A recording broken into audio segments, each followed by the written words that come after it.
Om Namo Bhagavate Vasudevaya.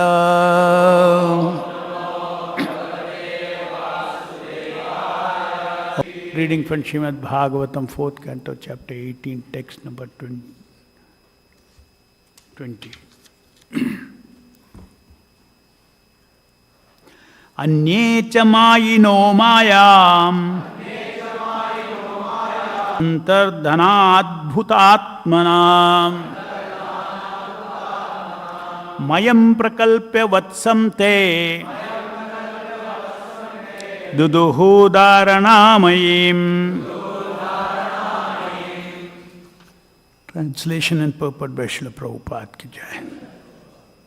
Others also, the inhabitants of planets known as Kimpurusa Loka, made the demon Maya into a calf, and they milked out mystic powers by which they can disappear immediately from another's vision and appear again in a different form.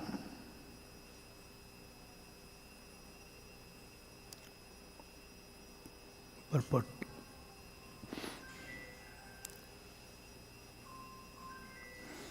It is said that the inhabitants of Kimpurusa Loka can perform many wonderful mystic demonstrations. In other words, they can exhibit as many wonderful things as one can imagine. The inhabitants of this planet can do whatever they like or whatever they imagine. Such powers are also mystic powers. The possession of such mystic power is called Ishita. The demons generally learn such mystic powers by practice of yoga. In the Dashamaskanda, the 10th canto of Srimad Bhagavatam, there is a vivid description of how the demons appear before Krishna in various wonderful forms. For instance, Bakasura appeared before Krishna and his covered boyfriends as a gigantic crane. While present on this planet, Lord Krishna had to fight with so many demons who could exhibit the wonderful mystic powers of Kimpurusa Loka. Although the inhabitants of Kimpurusa Loka are naturally endowed with such powers, one can attain these powers on this planet by performing different yogic practices. Thus ends the Bhaktivedanta purport. Text 21.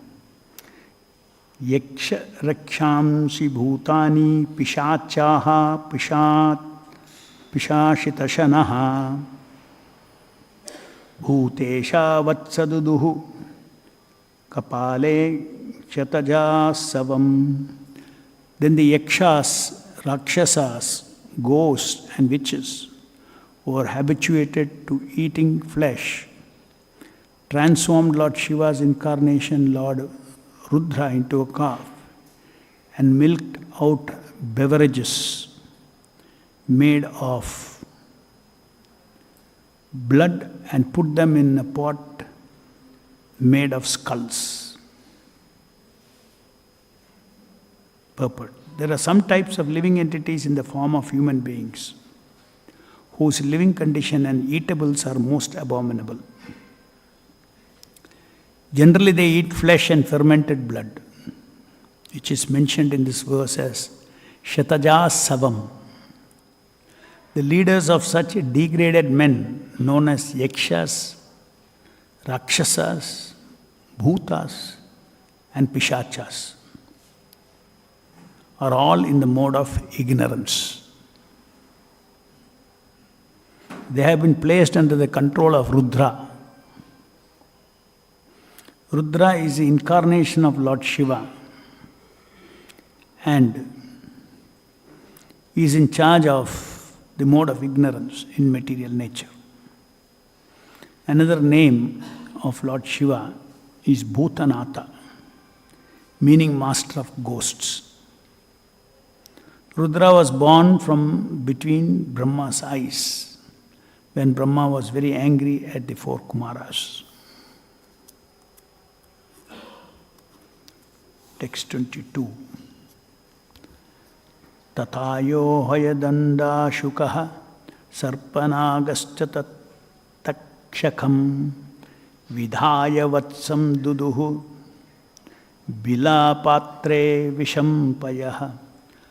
Thereafter, cobras and snakes without hoods, large snakes, scorpions, and many other poisonous animals took poison out of the planet Earth as their milk and kept this poison in snake holes.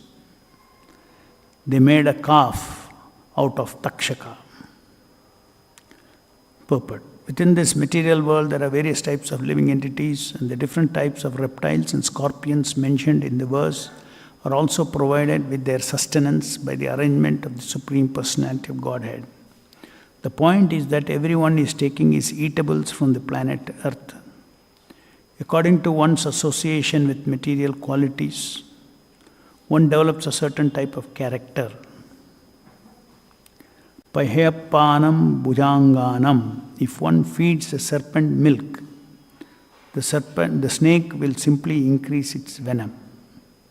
However, if one supplies milk to a talented sage or a saint, the sage will develop finer brain issues by which he can contemplate higher spiritual life. Thus, the Lord is supplying everyone food, but according to living entities' association with the modes of material nature, the living entity develops his specific character. Text 23 and 24. Pashavo yavasam kshiram vatsam kritva cha govrisham aranyapatre chadakshan mrigendra cha damstrinaha kravyadaha pranina kravyam duduhu sve kalevare suparnavatsa vihagas charam evacha. The four-legged animals like the cows made a calf out of the bull who carried Lord Shiva and made a milking pot out of the forest. Thus they got fresh green grasses to eat. Ferocious animals like tigers transformed a lion into a calf, and thus they were able to get flesh for milk. The birds made a calf out of Garuda and took milk from the planet Earth in the form of moving insects and non-moving plants and grasses. Purport. There are many carnivorous birds descended from Garuda, the winged carrier of Lord Vishnu. Indeed, there is a particular type of bird that is very fond of eating monkeys. Eagles are fond of eating goats, and of course many birds eat only fruits and berries. Therefore, the words charam refer to the moving animals, and acharam refers to grass, fruits, vegetables are mentioned in this verse.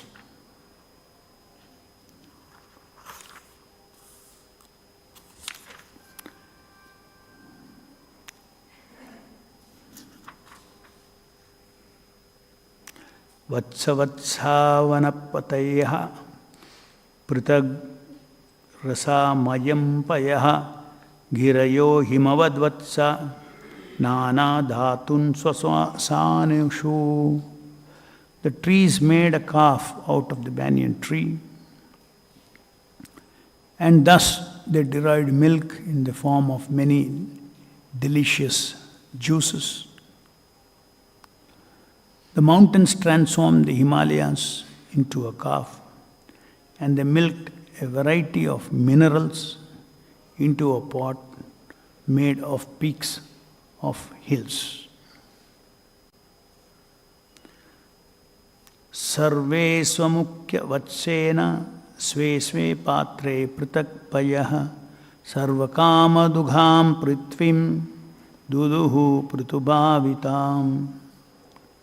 The planet Earth supplied everyone his respective food. During the time of King Prthu, the earth was fully under the control of the king. Thus, all the inhabitants of the earth could get their food supply by creating various types of calves and putting their particular types of milk in various pots.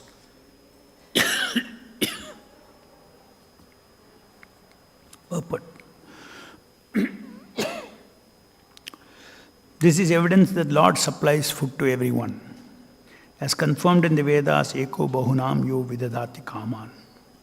Although the Lord is one, He is supplying all necessities to everyone through the medium of the planet Earth. There are different varieties of living entities on different planets, and they all derive their eatables from their planets in different forms. On the basis of these descriptions, how can one assume that there is no living entity on the moon? Every moon is earthly, being composed of 5 elements. Every planet produces different types of food according to the needs of its residents. According to Vedic Shastras, it is not true that the moon does not produce food or that no living entity is living there. Text 27. Yevam pritva adaya prithvim anadaha swanam atmanah dohavatsadi bhedena kshira bhedam kurudvaha. My dear Vidura, chief of the Kurus, in this way King Prthu and all others who subsist on food created different types of calves and milked out their respective eatables. Thus, they received their various foodstuffs, which were symbolized as milk.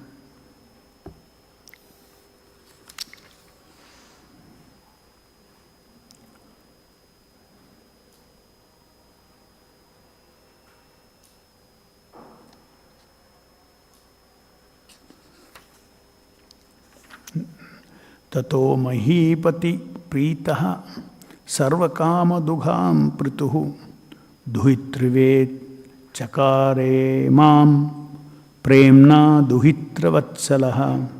Thereafter, King Prthu was very satisfied with the planet Earth, for she sufficiently supplied all food to various living entities. Thus, he developed an affection for the planet Earth, just as if she were his own daughter.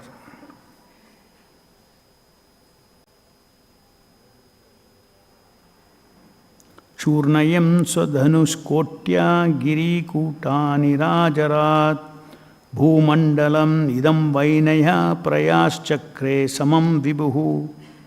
After this, the king of all kings, Maharaj Prthu, leveled all rough places on the surface of the globe by breaking up the hills with the strength of his bow. By his grace, the surface of the globe almost became flat. Purport. Generally, the mountains and hilly portions of the earth are made flat by striking of thunderbolts. Generally, this is the business of King Indra of the heavenly planets. But King Prthu, an incarnation of Supreme Personality of Godhead, did not wait for King Indra to break up the hills and mountains, but did so himself by using strong bow. Thus we see here Maharaj Prthu's, under his superintendence, various leaders within the universe, both devatas as well as asuras, demons. They all drew what they need as a food from Mother Earth.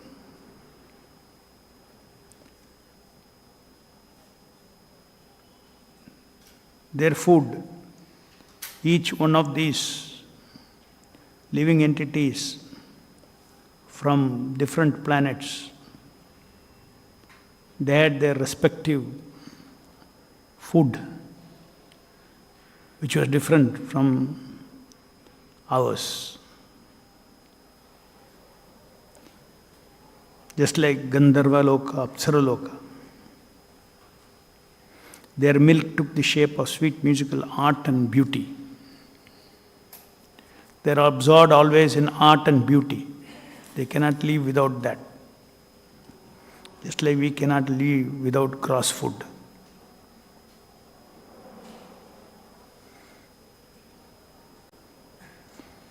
Like that, sons of Diti and the demons transformed Prahlad Maharaj, who was born in Asura family, into calf. They extracted various kinds of liquor and beer, which they put in a pot made of iron. So it appears that from this it's a revelation. Even the demigods, they receive their whatever the kind of ahara or the food for themselves, appear to be being given by earth. What we understand normally is that each planet is on its own. But it looks like, from this description, Maharaj Prthu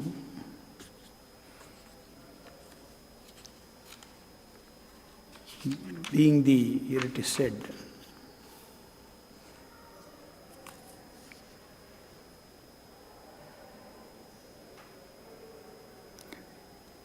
thereafter King Prthu was very satisfied with planet Earth, for she sufficiently supplied all food to various living entities. So our perception of Earth, our perception of other planets, it is all very gross perceptions. As isolated, no connection between Earth and Moon, no connection between Earth and Sun, no connection between Earth and all the other planetary systems that we can't even see, the 14 planetary systems. Looks like they're all one interrelated existence. Just like Krishna says in the Bhagavad Gita,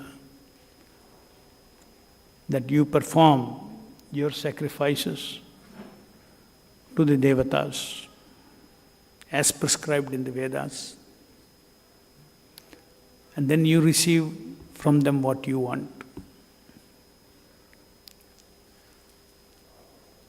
So in the sacrifice they offer various things to the demigods. They consume it, they take it.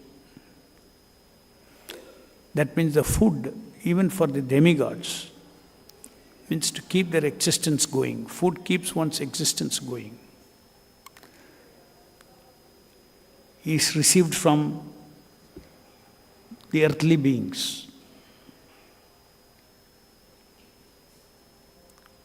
Nowadays, you see, ecologists, they say that you have to look at the earth as one. One should not locally exploit it. They have seen the adverse consequences of climate change, where each person is polluting the atmosphere, which is causing changes in the global weather, climate. As far as the oceans are concerned, they are not local. So,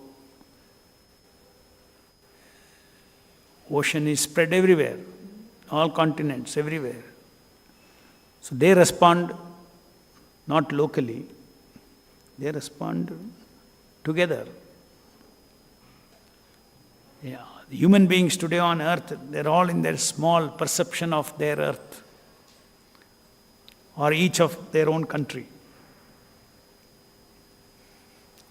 How nature itself is forcing people, even though people are not Krishna conscious. People are out of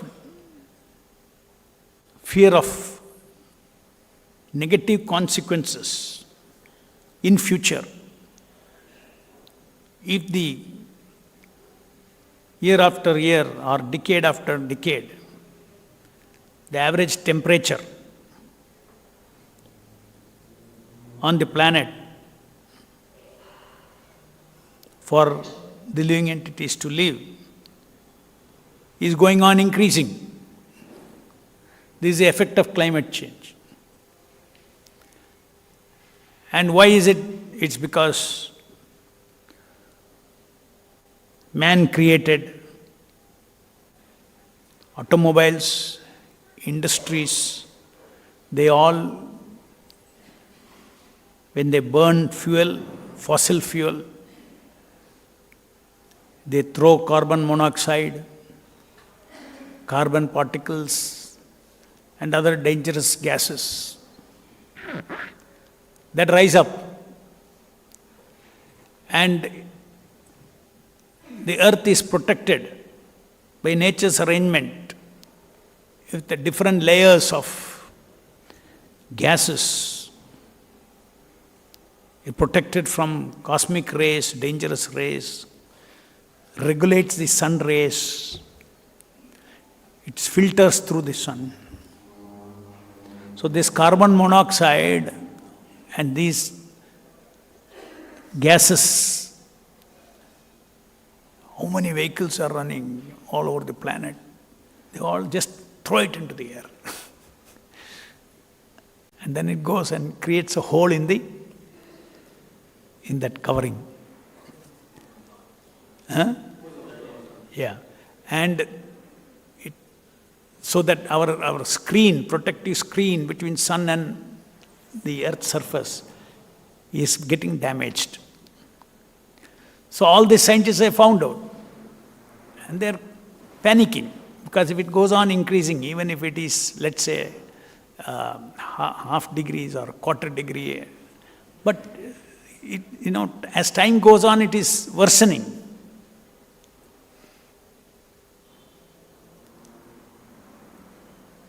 So everybody is concerned. So man is not allowed, even by material nature, to locally exploit whatever you want.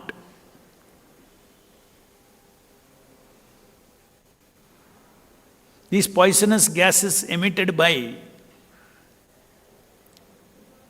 burning fossil fuel in vehicles, in thermal plants, in the different, they're all affecting the whole globe. So they have big meetings, climate change meetings. And they all agree, no, we will reduce our carbon emission, we'll reduce.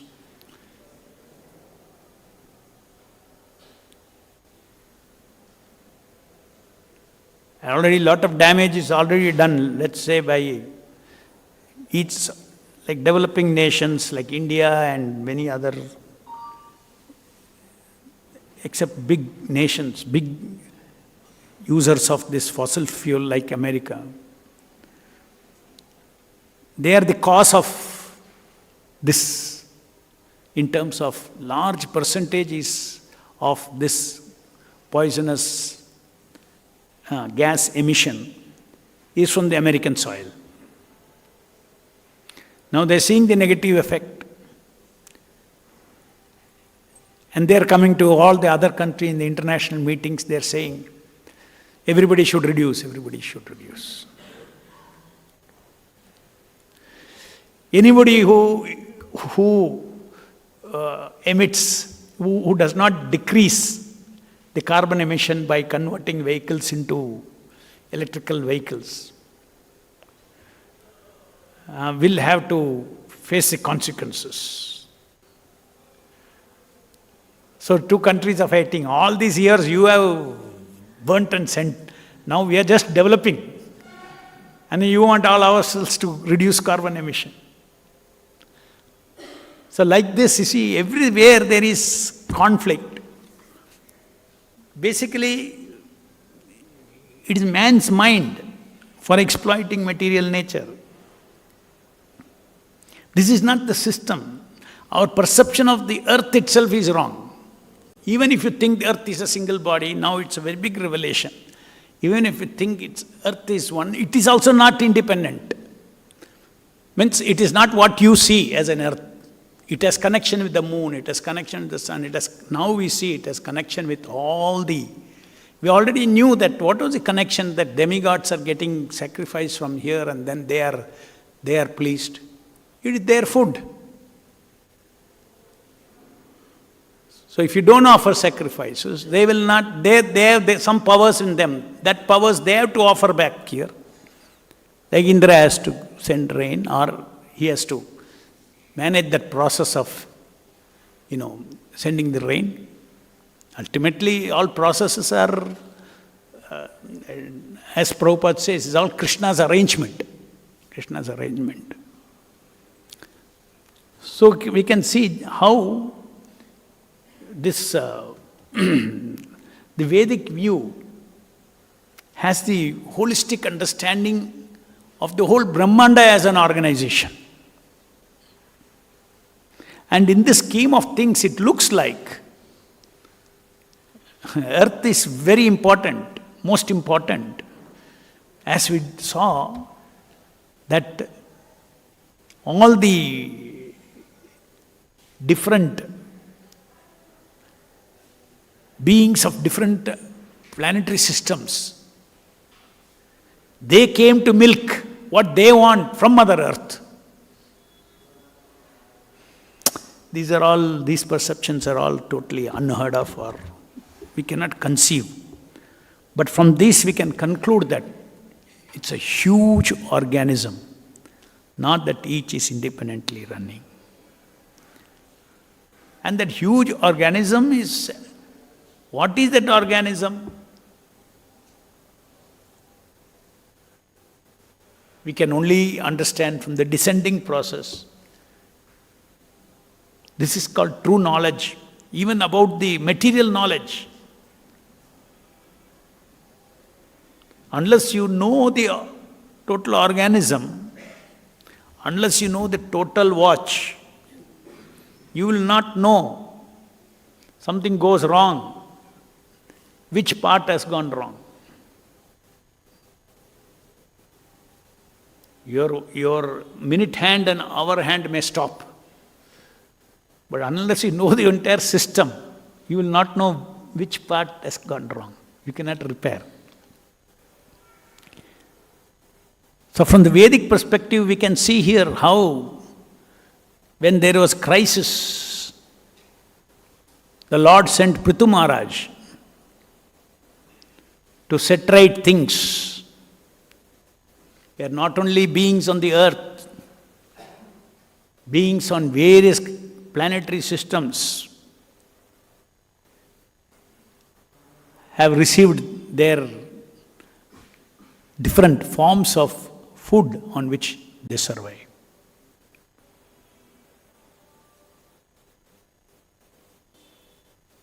This is completely a new perspective that we have to conclude. Because when we hear about Prthu Maharaj, we are always thinking, yes, the problem is the earth. For the people on the earth. It looks like the problem on the earth was a problem for everyone. So important is the earth. Such high value the earth assumes.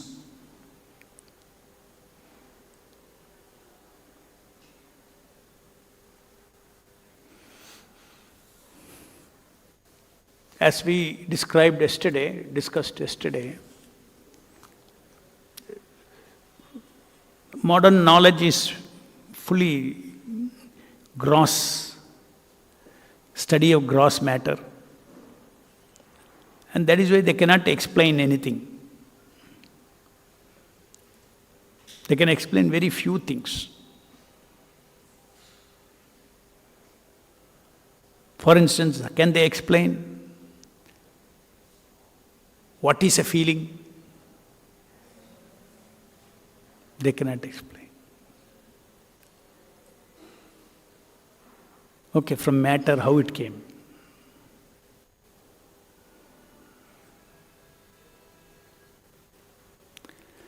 There was one big scientist, Stephen Hawking. Brilliant fellow.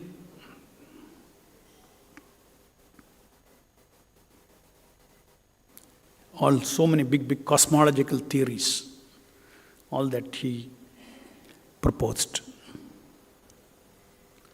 But for decades he was handicapped. He used to be on a wheelchair. And in one of, either in his biography or somewhere, in an article he wrote. And then he doesn't believe in God at all. He's an atheist. No, doesn't believe in God.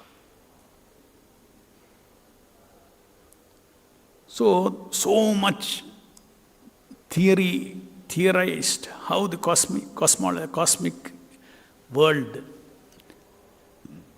the cosmology, physics has a section called cosmology. He's one of the topmost cosmologists who proposed many of the modern theories over the last 30, 40 years or something. Somewhere he said,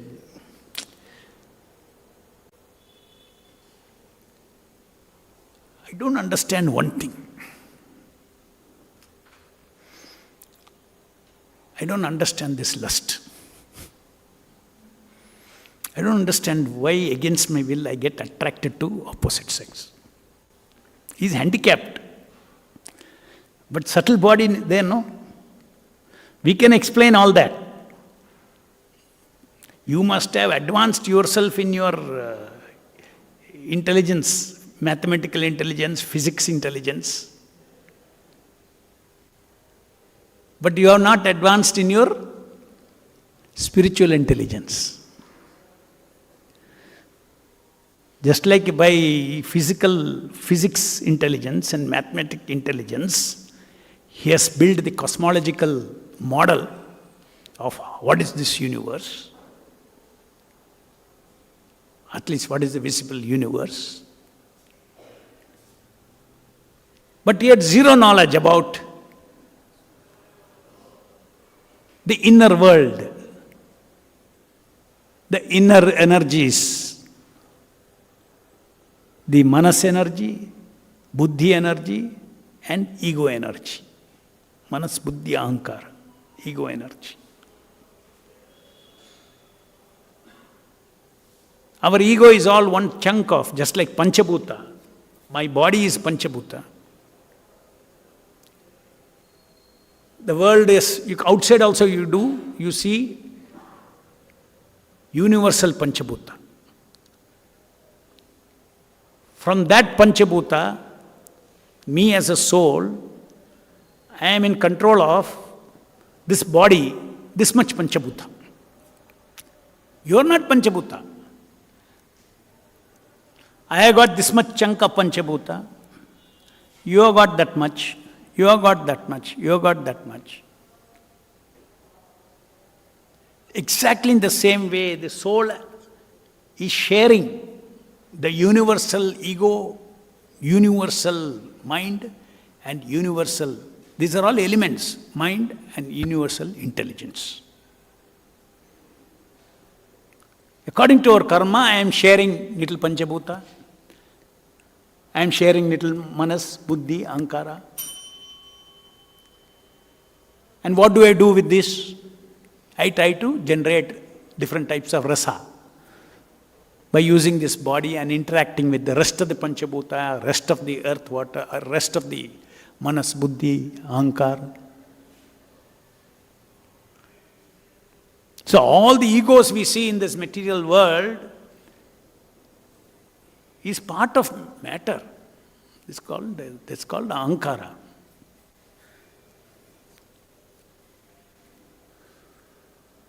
The original ego, real ego, is covered with this ego.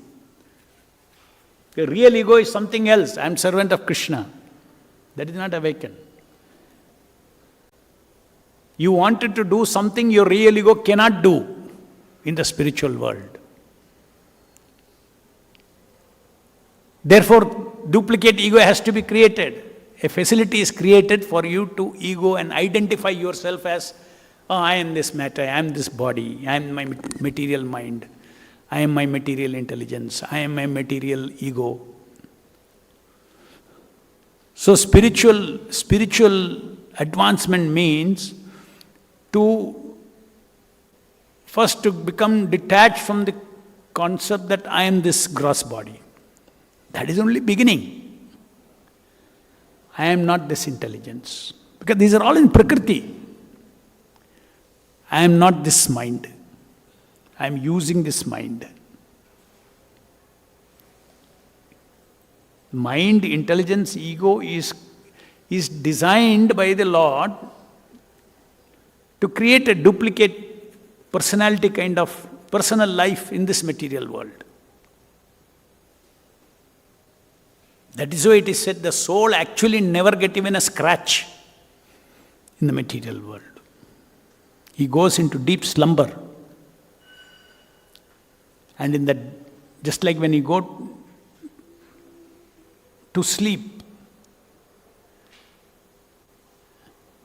in your sleep, egos are playing, you are identifying. You have an accident in the sleep, but you don't get a scratch. Right? In the dream, if you have an accident, do you get a scratch? No. Similarly, it is said, see, such a beautiful arrangement. We are all part and parcel of Krishna. We are all divine. So only in imagination you can do karma, jnana, all these things. Only in imagination. Only in imagination you can have an independent life. So that is this. Entire material energy facilitated, starting with the ego.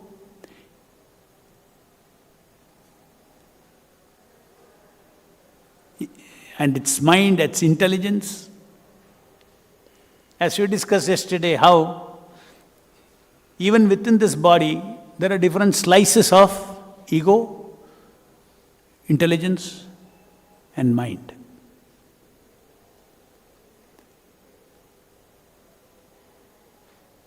A father ego, associated with it is a fatherly intelligence. Associated with it is a slice of fatherly mind.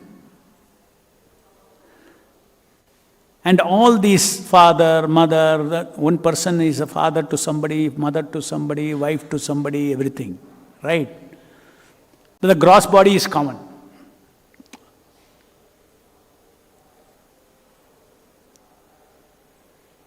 If the father in his relationship with son wants to use his body, then he has to use the same body.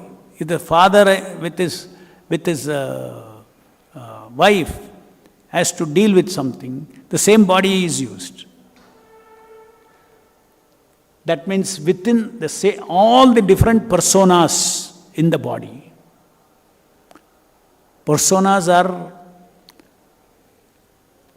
this ego, the material substance called ego, material element called ego, because it is false ego. material element called ego needs always a real ego to give the characteristics of life. So it's called, therefore, it's artificial ego. Behind artificial ego cannot, has no meaning without real ego. Just like artificial intelligence has no meaning without an intelligent person to use it, intelligent person to appreciate it. Otherwise, it is no intelligence at all.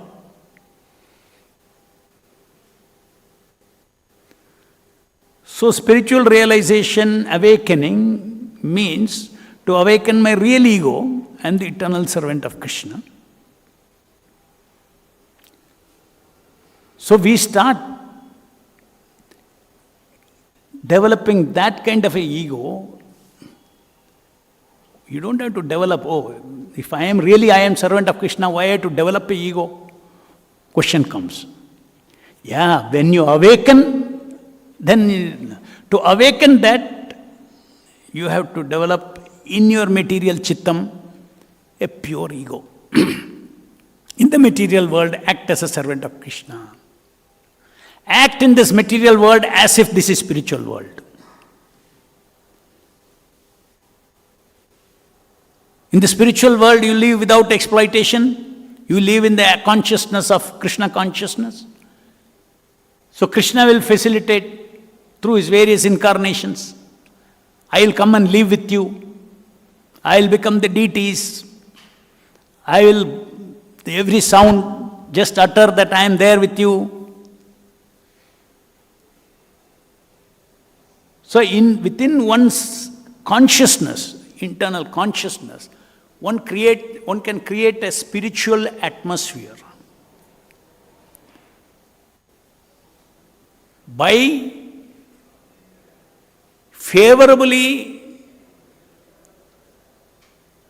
configuring Panchabhuta and 3 Sukshma Bhutas. That means we have to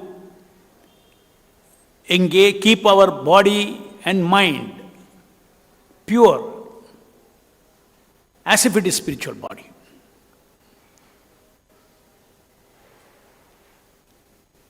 And then it will awaken our real ego. Our achar, our vichar, everything should be as if it is in the spiritual world.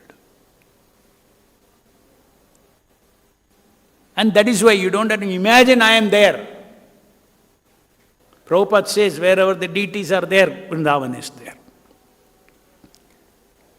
These are all the omnipotent, inconceivable mercy, unlimited mercy of the Supreme Lord. That to liberate us, and that is another, these are all literally true. When Prabhupada says his temples are Vaikuntha embassies, it's not figurative, it is literally true. Because the Lord of Vaikuntha comes and resides there. Live a life around me. Thinking, feeling, working, everything around me.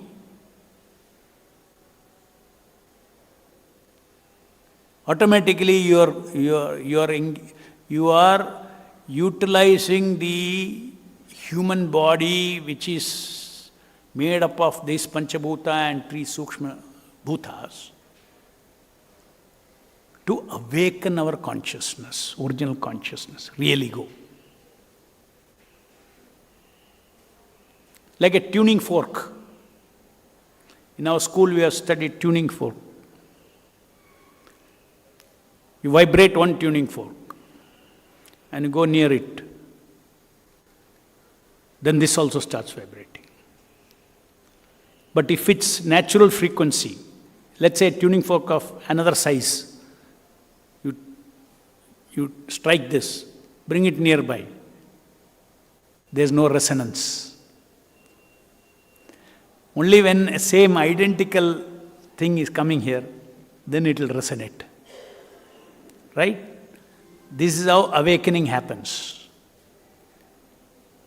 We have to vibrate our consciousness Our consciousness means our thinking, feeling, willing, doing, desiring, egoing. We have to do it at the frequency of, at the spiritual frequency. Then there is awakening of the soul's original thinking, feeling, willing. That awakening, that body, spiritual body, that is awakening is called Shuddha Chitta. Shuddha Chitta Udaya. Chaitanya Mahaprabhu says it is awakened. The most powerful process for awakening the Shuddha Chitta is Hare Krishna Mahamantra. Hare Krishna, Krishna Krishna, Hare Hare, Hare Rama, Rama Rama, Hare Hare. That is actually initially it cleanses. The Hare Krishna Mahamantra cleanses our heart of the covered matter. All that is covering my real soul.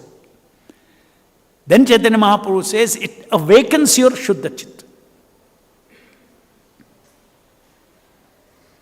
This is how the entire Krishna conscious process is working. Sadhana Bhakti is working on this principle. Spirit is different, matter is different. But this matter body, this matter mind, ego and thing, can either be stuck in this material world, or this very same matter body, my mind, my intelligence, can be transformed into or spiritualized.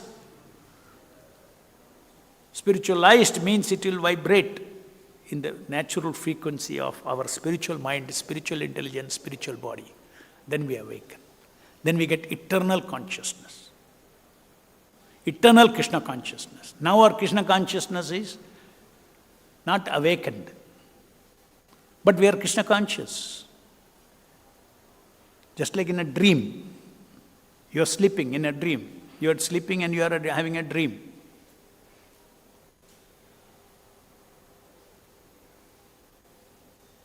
You have forgotten all your problems in real life. Suppose in the dream,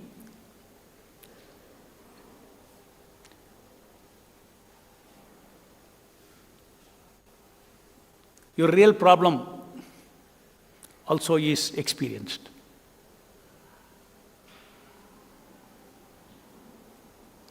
Then, even though you are in the dream, it is tallying with, okay, another example. Suppose if people go watch movies, they forget that, they want to forget their worries. Too much headache, let me go watch a movie. They go and sit in the movie. So they forget their illusory stories, which is battering them. So they go into another story on the screen. Let's say he has a big fight with the wife and all these things, and every day, and he's being harassed. So I'll go. He watch the movie. Suppose in the movie suddenly wife comes. What will happen? He will awaken. He will awaken. So that means in the movie, if the real things come, it can awaken. So Krishna Nama, Hare Krishna, Krishna Krishna, Hare Hare, Hare Rama, Rama Rama, Hare Hare, is a name of my Supreme Lord. I have forgotten. In this case, it's very easy. You know, one picture comes in the movie, you awaken. But here it's a deep movie. You're chanting Hare Krishna also, still you don't realize it's my Lord. My Lord's name. Just like my wife has come there in the movie. Each one of us related to the Lord. My Lord's name. No? That kind of relationship we don't get when we chant Hare Krishna. It takes time. That deep contamination is there, Cheto Darpana Marjana matter. Very, very deep level it goes. Nothing, any amount of tapas, anything you do, you cannot break that barrier. The living entities, millions of lives of karma. The holy name is so powerful. The holy name Avatara. Namna Makari Bahuda Nija Sarva Shakti. That Shabda we should hear. Naturally, put hand in the fire, it will burn the same way. It's so powerful that the coverings are breaking. And then one day the covering breaks fully. Then you know your real story. I am eternal servant of Krishna. After that you will act in an awakened, your original ego, awakened ego. Now I am acting as a persona, that means as a projection into this material world. I am servant of Krishna. That's why we forget, is it not? Our subtle body is full of, we as a devotees, as sadhakas, if you are a karmi, your subtle body is full of false ego, false personas. Correct? Who is on the top? Everything, any activity anybody is doing, who is on the top? It's the ego. Correct? I am a brahmachari. It's the ego.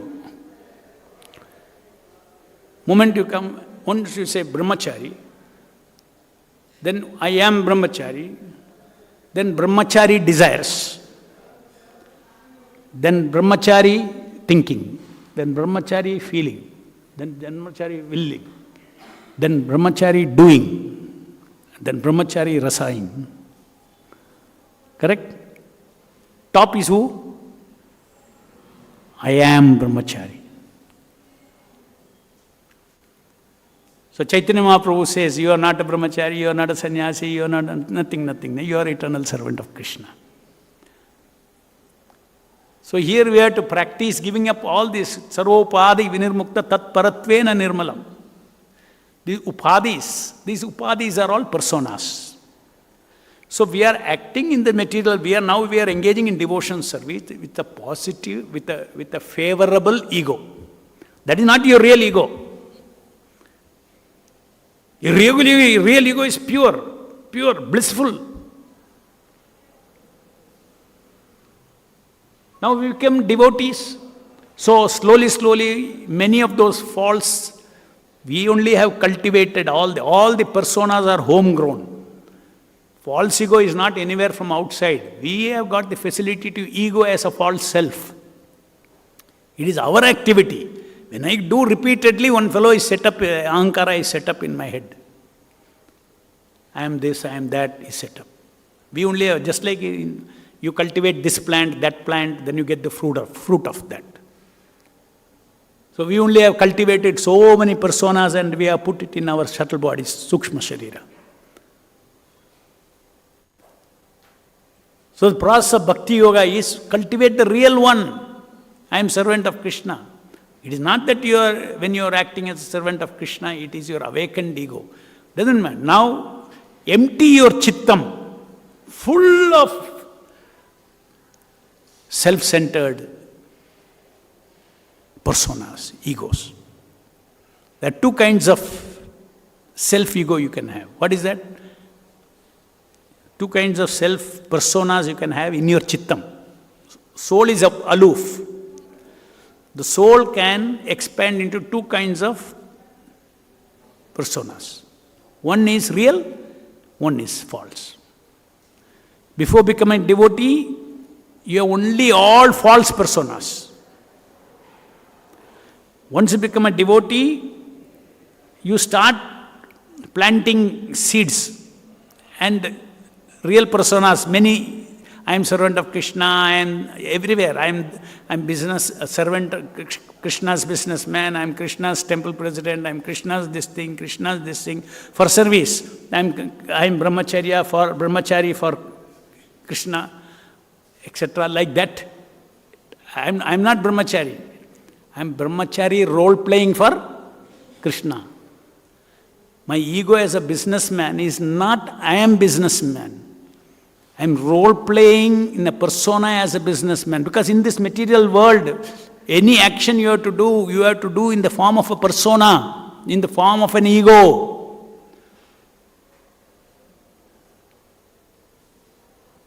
So we adopt various, so in Krishna consciousness, after we come, in the beginning, you will have so many old personas are sitting inside. Bad habits, this, that, sense-gratifying habits, they're all sitting in the subtle body. Now you are filling slowly with whole day acting as servant of Krishna. You are creating many egos, many personas you are creating as a devotee persona. We set up so many devotee personas. And this karmi persona has vanished. I want only to be a devotee. But still, this body, senses, old personas are there. The false ego, sense-gratifying false egos, conditioned ones. Because you have a belief that this gives pleasure. You have to break those beliefs by chanting. So cleansing, Cheto Darpana Marjanam. Cheto means what? Among the Cheto Darpana, the topmost in the Chittam is what? Topmost in the Chittam is what? Chittam is nothing but ego energy, intelligence energy and mind energy. So what is the topmost in the Chittam energy? Ego. So ego cleansing is the most powerful cleansing that happens by holy name. False ego cleansing and setting up real egos, real personas. The real personas represent your real ego. Because real ego's interest is what? To serve Krishna. So when you stop serving Krishna, then there's false ego in this Chittam. False ego is Maya serving ego. So in our material Chittam, I can cultivate either Maya serving Chittam, ego, persona, or Krishna serving persona. A persona means what? A persona has intelligence, a persona has appropriate slice of intelligence, mind, feelings are there, isn't it?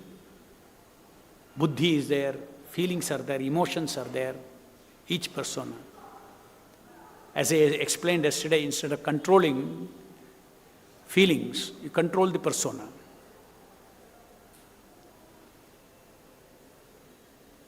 Any questions? Yes, Mike.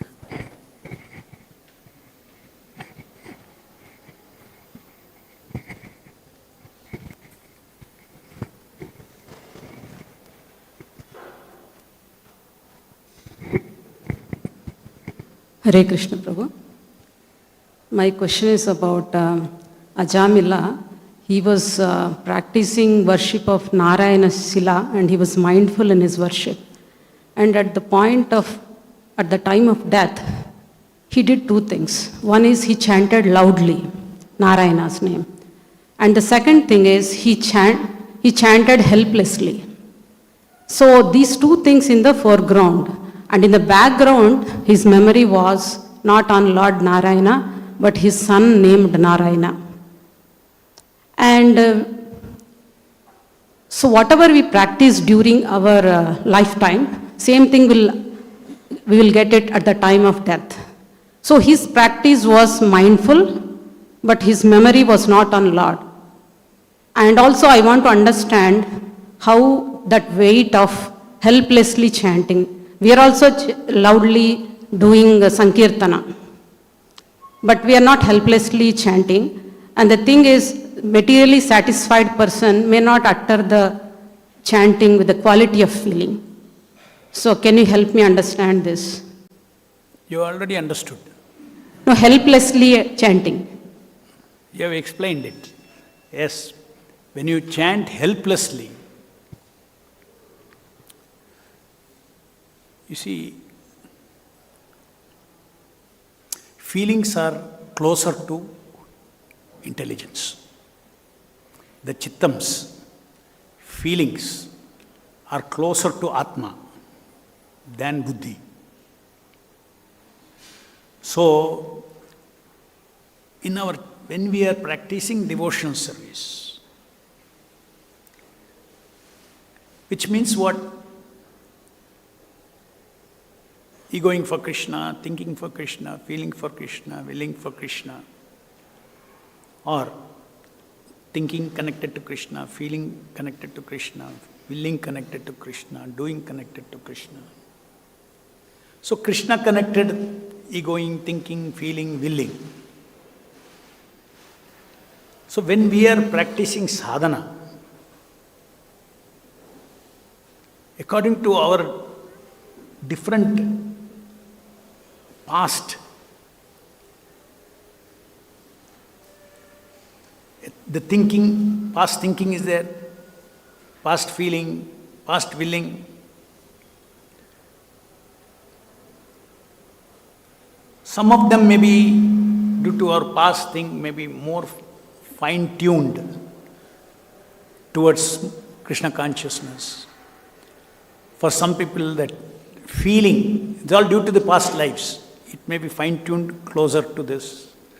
When it is fine-tuned to jnana, you call him a jnani. Like that. In other words, each of us, our subtle body has got different proclivities due to the past karma.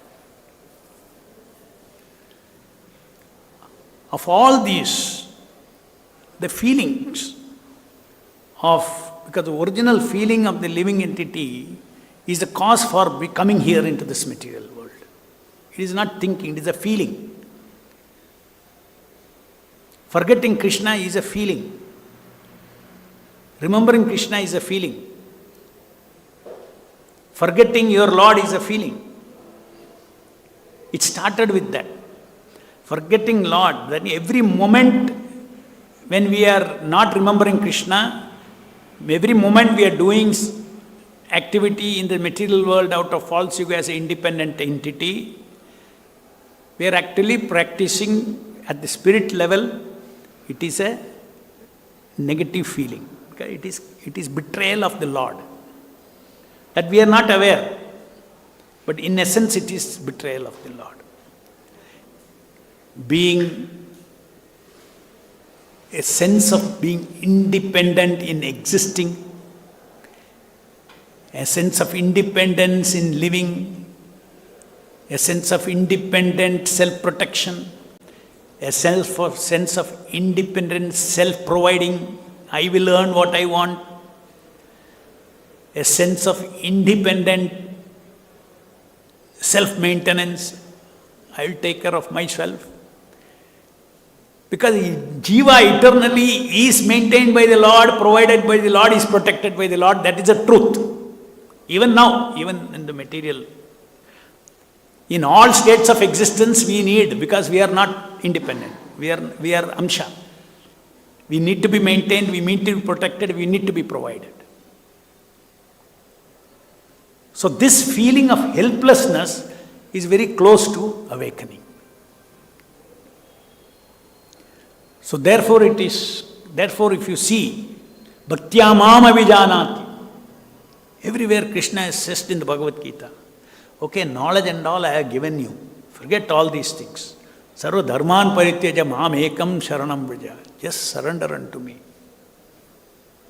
That means utter dependence. Before that he all says, Tameva sharanam sarva gacchena bhavarta. In all your bhava, surrender unto the Lord in your heart. Krishna is telling Arjuna.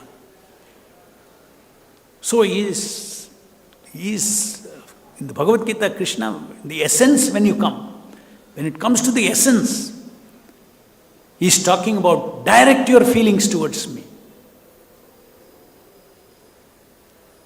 Now feelings are not separate from a bhavana means, in English word you say feelings. Bhavana means a thought feeling. Behind every feeling there is a thought. When I feel helpless, it's not a standalone feeling. Behind that there are so many thoughts why you are helpless. You have realized why you are helpless. I don't have money, I have hundreds of problems, this problem, that problem. That you won't remember when you feel helpless. But behind that is all those things. Helplessness. So Krishna is in the Bhagavad Gita, the essence is he is telling us, please awaken your bhavana, your original bhavana. Your perverted bhavana is a cause of all your suffering. So this helplessness is surrender, helplessness. Though he chanted in a helpless manner out of fear of Ajamilas, out of fear, he is helpless to counter the threat from the Yamadutas, who is going to pull him out of his life. He is very helpless. And because he is attached, he doesn't want to go. His son is there. Attachment to Narayana. So he chants Narayana. It happens to be Krishna's name. It happens to be the Lord's name. Immediately he got protection. So it's a fact that even though materially caused helplessness, but in that state of that feeling of deep helplessness, he called out Narayana. So there was bhavana. That was not pure bhavana, but as I said, this abhasa helplessness is very close to real helplessness of the soul. And that is exactly why the reason why this practicing soulful japa. See, right now, I don't have Atma Bhavana because my spirit is sleeping. My spirit is sleeping. My Atma Bhavana is not there. But my soul is now influenced by this bhavanas of this world, which is generated by my chittam. It's called Mano Bhavana. Actually, Ajamila chanted with Mano Bhavana, not with Atma Bhavana. But that Mano Bhavana of helplessness is very close to the Atma Bhavana of a self being helpless. So we practice this Mano Bhavana, we do Bhavana in Japa. When we do Bhavana in Japa, dependence, surrender, all these things, different cards, you should not think that is your soul's awakened Bhavana. This Bhavana will awaken your soul's Bhavana. It will awaken soul's surrender. It will awaken soul's joy. Joyfully chant. It will awaken soul's joy. Enthusiastically chant. It will awaken your soul's... It takes time. But when you chant with some bhavana, even though it is abhasa. Abhasa means shadow bhavana. Granjaraj Srimad Bhagavatam ki jai. Vishwa Guru Srila Prabhupada ki jai.